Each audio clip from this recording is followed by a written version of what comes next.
berbakti ini, pernah beliau bersabda, rahima anfuh, sampai 3 kali, rahima anfuh. Ini rahima anfuh ini artinya celakalah itu orang. Masya Allah. Jadi sampai-sampai penyebutannya begitu. Siapa itu? Ditanya Nabi, siapa? Wahai Rasulullah, man adraka walidayhi 'indal kibar aw ahadahuma aw kilayhima thumma lam yadkhulil jannah. Orang yang menemukan orang tuanya di usia sudah tua, atau salah satunya, tidak mesti dua-duanya, dia masih ketemu orang tuanya tapi orang tua itu sudah lemah, tetapi tidak membuat dia masuk surga. Kira-kira apa maksudnya? Tidak membuat dia masuk surga. Dia menyia-nyiakannya. Ya. Padahal orang yang sudah tua, sudah lemah, memerlukan apa? Penopang. Ya. Dia perlu orang yang melindungi dia karena tenaganya sudah tidak ada. Lalu datang si anak cuek, tidak peduli. Astagfirullahaladzim. Nah ini tidak membuatnya masuk surga, artinya kalau dia mengurusi orang tuanya itu, dia akan masuk surga. Si anak itu, ini bukan si orang tuanya, ini maksudnya si anak tadi. Jadi kata Nabi, itu celaka itu manusianya. Jadi bisa Anda bayangkan itu bahasa Rasulullah yang mengancam. Nah, walaupun ada kasus-kasus di sekitar kita, ya pasti ada lah ya kasus-kasus itu. Tetapi secara umum penghormatan pada orang tua itu sudah mengakar. Jadi kalau orang tua sudah tua itu tidak boleh dibiarkan sendiri, ya hidup sendiri, itu tidak boleh. Cuma ada kadang-kadang persoalan begini. Kalau ini seorang anak laki-laki, dia berhadapan dengan istrinya. Dan ini banyak terjadi. Di mana istri itu kadang tidak cocok sama ibu si suami. Nah ini betul-betul dilema. Lalu pilihannya apa? Kalau tidak bisa dikompromikan, pilihannya apa? Nah, dua-dua berat kan? Ini istri kawan tidur, ini ibu yang melahirkan. Kalau orang yang berpikir benar, kalau sudah sampai pada puncaknya, tapi dikaji dulu, ya jangan buru-buru. Ya, artinya ditimbang, ditemukan. Ya, bagaimana supaya bisa ketemu tanpa harus mengorbankan salah satunya. Tapi kalau sudah tingkat parah, umpamanya istri mengatakan, ya, ibumu tidak boleh masuk rumah saya. Ya. Kamu tidak boleh datang membesuk dia, menjenguk dia, tidak boleh. Nah, ini kan sudah sampai pada puncaknya ya. Nah, di sini seorang suami itu pasti harusnya memilih apa? Orang tua. Perempuan itu banyak, istri itu penggantinya banyak. Yang tidak ada penggantinya siapa? Ibu tidak ada pengganti ibu. Ayah juga tidak ada pengganti. Nah, itu dia. Tapi tidak selamanya kasus itu sampai ke tingkat puncak begitu. Ya, cuma yang banyak terjadi ini ya tidak bisa cocok gitu ya. Saling menghindar, kalau ada mertuanya dia pun menghindar. Ya. Nah, di sini suami itu memang makan hati. Ya. Nah, kadang-kadang si istri mempengaruhi anaknya juga supaya tidak suka juga sama neneknya. Nah, na'udzubillah, ini fitnah ini. Nah, jadi itu yang pertama ya. Kemudian ada lagi hadis dari Nabi Shallallahu Alaihi Wasallam, ridha Rabbi fi ridha walidain. Ini kalau Bapak suka, ya ini ada seorang, ya apa namanya, seniman, ya ada penyanyi yang membawakan hadis ini, ya. Tapi bukan kita lihat nyanyinya, tapi yang kita lihat isi hadisnya. Ridha Rabbi fi ridha walidain wa sakhtuhu fi sakhtihima. Ridho orang tua itu, ridho Allah itu terletak pada ridho orang tua. Waduh. Jadi kalau orang tuamu ridho sama kamu, Allah juga ridho sama kamu. Sebaliknya, murka Allah, marah Allah terletak pada marah dua orang tua. Jadi kalau sudah orang tuamu marah sama kamu sampai melaknat kamu, sudah ada, kehidupanmu akan celaka. Jadi makanya jangan main-main, ya. Kecuali ya orang tua ini kafir, nah itu lain soal, itu sudah beda masalah lagi. Bahkan orang tua yang kafir sekalipun, hubungan baik sebagai orang tua tetap harus dilakukan, asal tidak si orang tua itu menyuruh dia, anaknya, ikut ibunya yang kafir atau ayahnya yang kafir. Selama tidak menyuruh, ya, ikut kekafiran, tetap harus punya tanggung jawab untuk berbuat baik kepadanya, dibantu, ditolong, bahkan kalau perlu didakwahi. Nah itu jalan paling bagusnya, ya, paling bagusnya itu didakwahi. Nah, hadirin dirahmati Allah, kembali kita ke hadis yang tadi itu, ridha Rabb fi ridha walidain. Ridha Allah itu terletak pada ridha orang tua. Jadi oleh karenanya apa?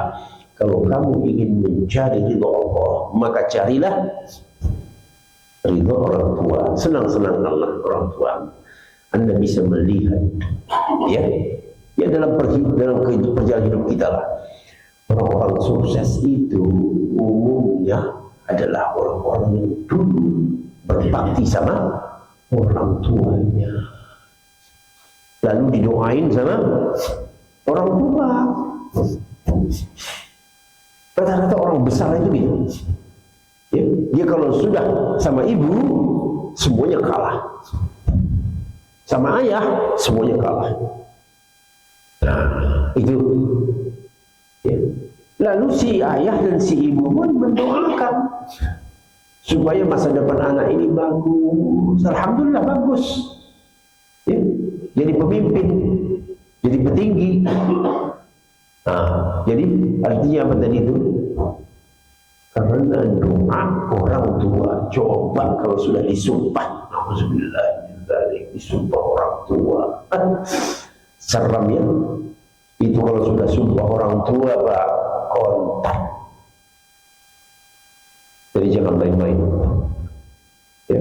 Jadi Anda semua mungkin ya yang sudah meninggal, ya seperti saya kan sudah tidak ada lagi. Ada yang masih punya orang tua, ya, urus orang tua, senang-senangkan dia, karena ridho Allah ada pada ridho orang tua. Jangan sampai kita lebih menyenangkan istri daripada orang tua. Gaji dikasih untuk istri semua, sisanya bagi baru orang tua. Nah, dan ini banyak, Pak, banyak terjadi. Orang tuanya hanya melihat aja,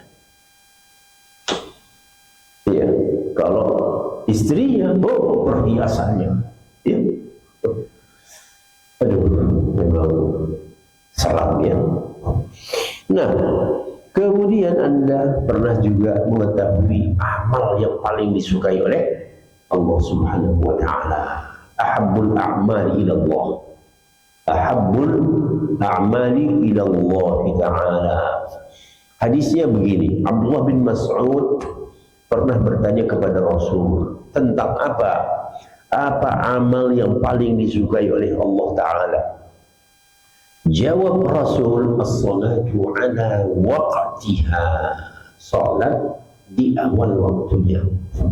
Alhamdulillah ya, Anda punya kantor yang memiliki masjid. Bagaimana kantor yang tidak punya masjid? Ya, harus nyebrang ke sana, nyebrang kemari. Coba yang berkantor di Kuningan, di Sudirman Tamrin, mau kemana? Emangnya Sudirman Tamrin itu ada masjid? Ya tidak ada. Ya, makanya kemarin itu kan ada ide dia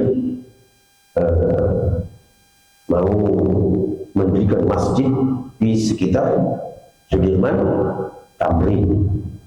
Ya, aneh, jalan protokol di negeri Muslim tidak ada masjid. Aneh sekali. Nah, tapi itu kenyataan. Dan baru nanti ke anu sana itu ke Bujampongan kalau mau cari. Ya, masjid itu ya ke dalam-dalam sana. Nah, jadi disinilah kita melihat ya, ini juga bagian daripada tugas kita ya.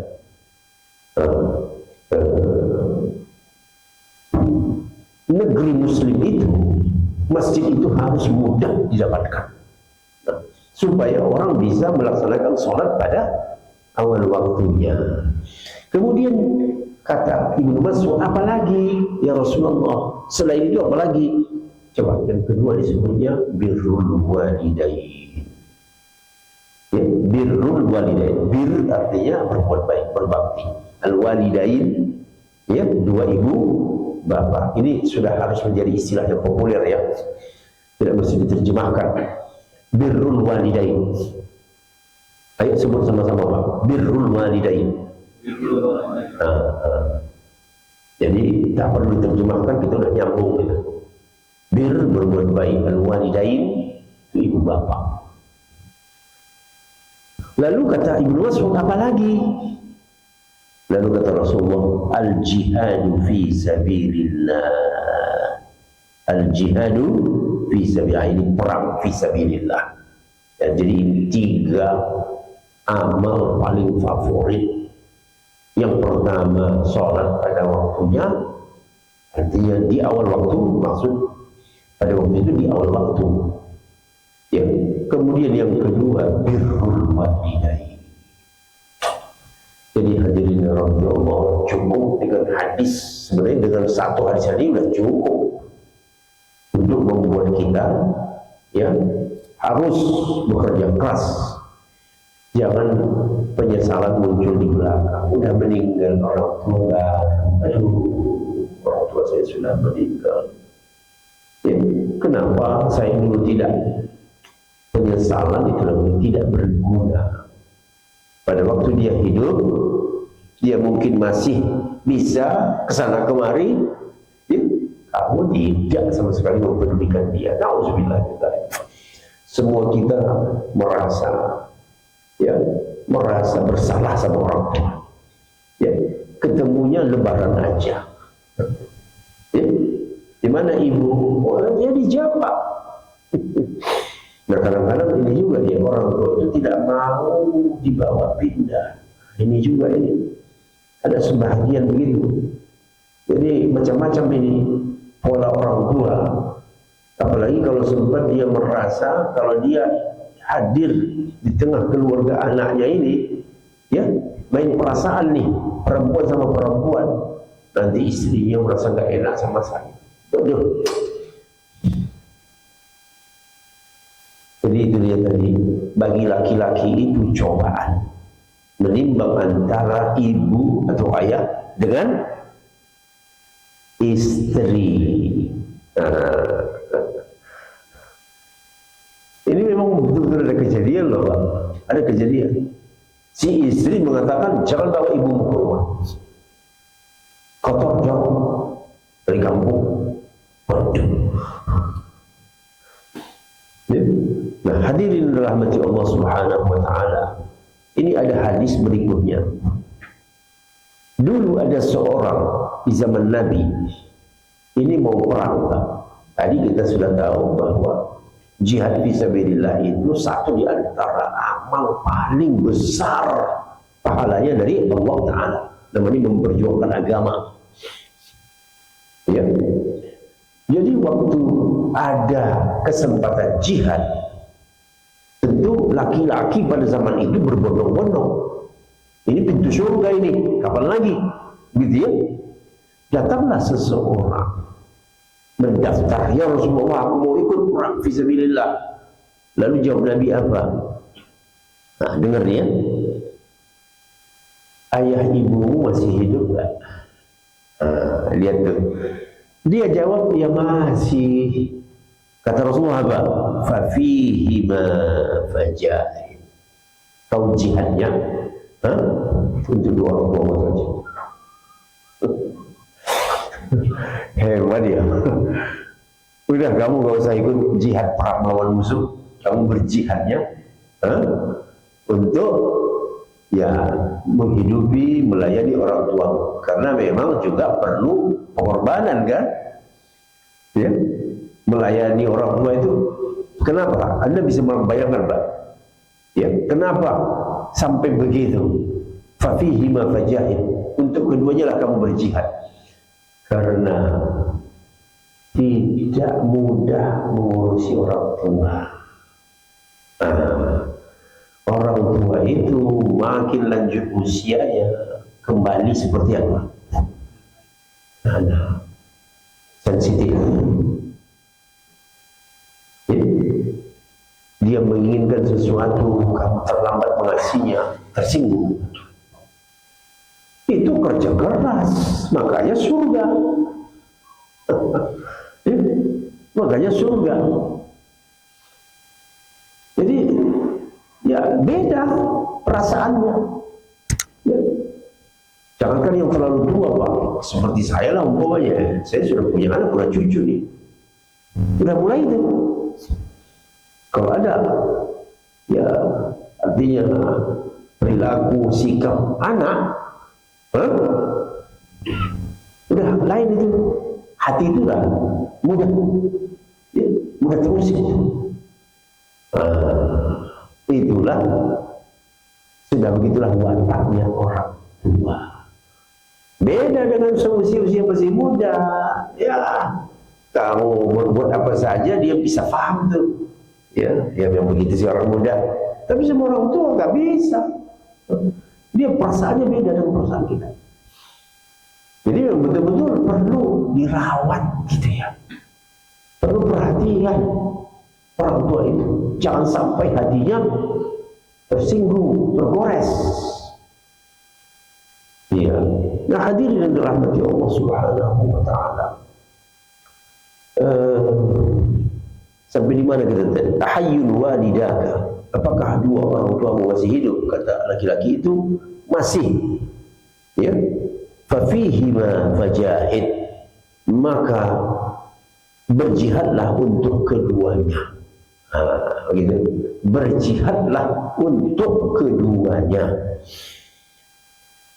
Kemudian ada lagi sebuah hadis ya dari Rasulullah Sallallahu Alaihi Wasallam. Ada seorang lagi bertanya, wahai Rasulullah, man ahaqqun nasi bi husni sahabati? Siapa yang paling berhak untuk aku berbuat baik padanya? Ya. Yang paling berhak untuk ku perlakukan secara baik. Anakkah? Istrikah? Orang tuakah? Pamankah? Jawab Nabi apa, Pak? Ummuka. Yang pertama disebut ibu. Lalu orang itu nanya lagi, setelah itu siapa? Ternyata Nabi mengulang, ummuka, Sampai 3 kali. Coba, kira-kira Nabi menyuruh sampai 3 kali itu bukan omong kosong. Mengatakan orang tua perempuan itulah yang betul-betul harus diutamakan. Tapi maksudnya bukan meminggirkan orang tua laki, ayah, salah. Ini soal bobot ya.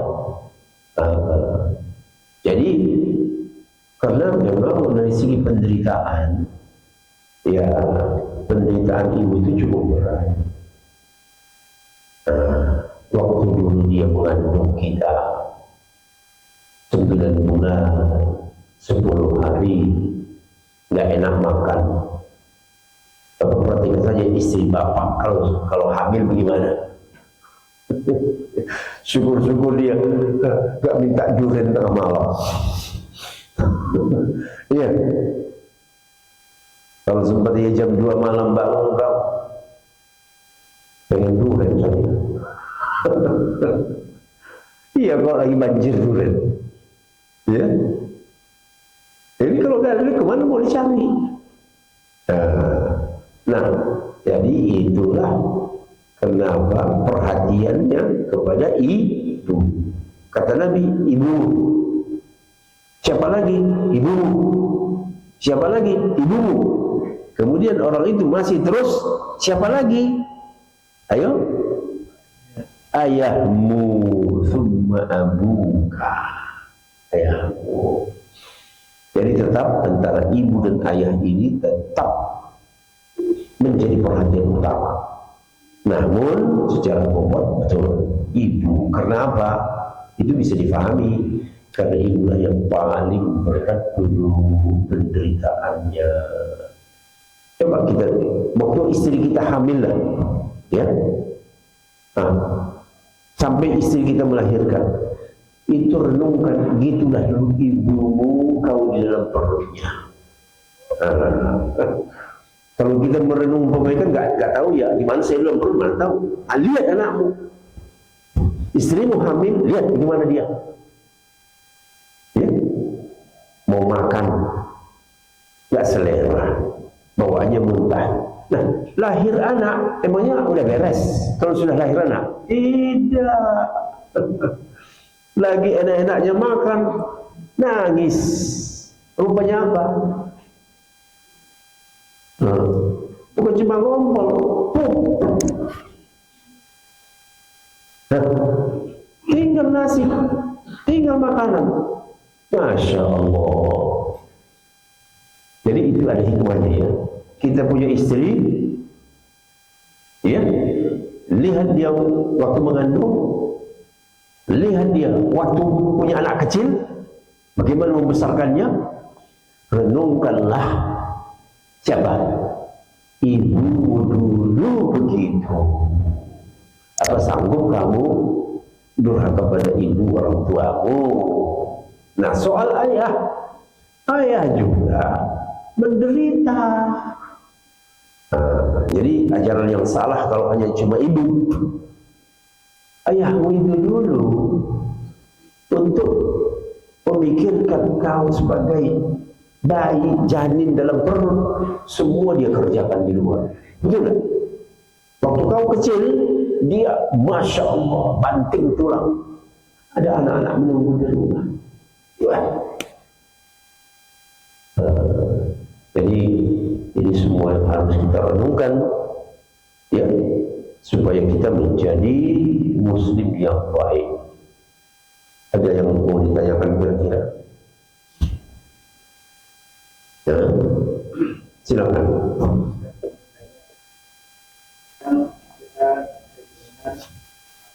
Bisa mengurus dua anak. Iya. Dua anak bisa mengurus. Iya benar.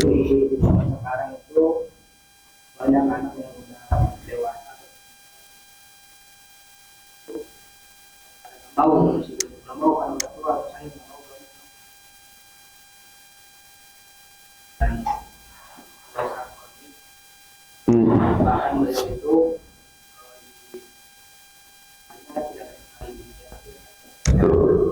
bagaimana ini agar lagi, terus lebih lebih banyak lagi doa. Karena kan dari doa Allah kan udah orang tua. Dari mana bisa bisa itu yang lain orang tua kita itu. Betul. Jadi kiat-kiatnya ya memang diajak istri itu merenung. Ya, kamu kan punya orang tua juga, saya juga punya orang tua. Ayo sama-sama kita renungkan kebaikan orang tua kita. Sehingga kalau dia sudah sadar bagaimana penderitaan orang tua dulu, maka mertuanya dia juga akan diperlakukannya seperti orang tuanya. Ya, dan itulah istri yang baik sekali. Ya, kemudian yang membuat ini apa namanya ya terjadi kesenjangan ini, ya dunia. Jadi makanya sebaik-baik cara itu menumbuhkan kehidupan beragama di rumah tangga. Ya, jadi ke rumah tangga itu jangan hanya diajak bicara dunia melulu, kesenangan, ya senang sama anak istri bawa ke mall, bukan. Diajak anak-anak beribadah. Kamu menyenangkan anak istri bukan ke mall. Ya. Sementara kita zaman sekarang kalau sayang sama anak istri,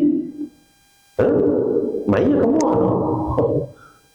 Ya semua itu hanya fisik saja, makanan yang dilihat. Ya sesekali boleh lah.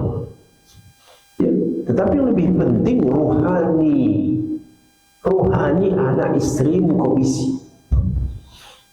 Ya. Sehingga berimbang.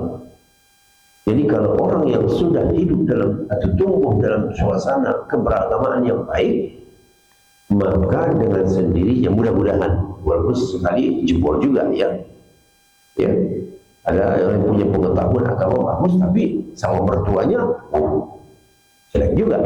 Nah itu kadang-kadang beda antara pengetahuan dengan pengamalan. Nah, tapi tidak bisa dipungkiri pengetahuan sumbernya. Jadi orang kalau sudah sama-sama punya pengetahuan yang baik tentang agama, maka pada gilirannya, ayo kita praktekkan. Apa yang kita tahu itu kita praktekkan. Jadi jawabannya apa? Menumbuhkan kehidupan beragama yang baik di dalam rumah tangga. Jadi ayah mengajak anak-anaknya mencintai neneknya. Ayo ke rumah mbah yuk. Ya, ayo kita main sama mbah. Atau ayo kita ajak mbah ke rumah main sama kamu. Ya, itu menumbuhkan. Ayo kasih hadiah sama mbah. Ini mau ini ya, ayo nanti kamu beli ini kasih sama mbah ya. Sama Eyang, sama Aki, sama Atok. Jadi inilah kira-kira cara-cara untuk menumbuhkan rasa kasih sayang. Baik, jam 1:15 berakhirlah waktu kita. Aku berdoa wa astagfirullah. Wassalamualaikum warahmatullahi wabarakatuh.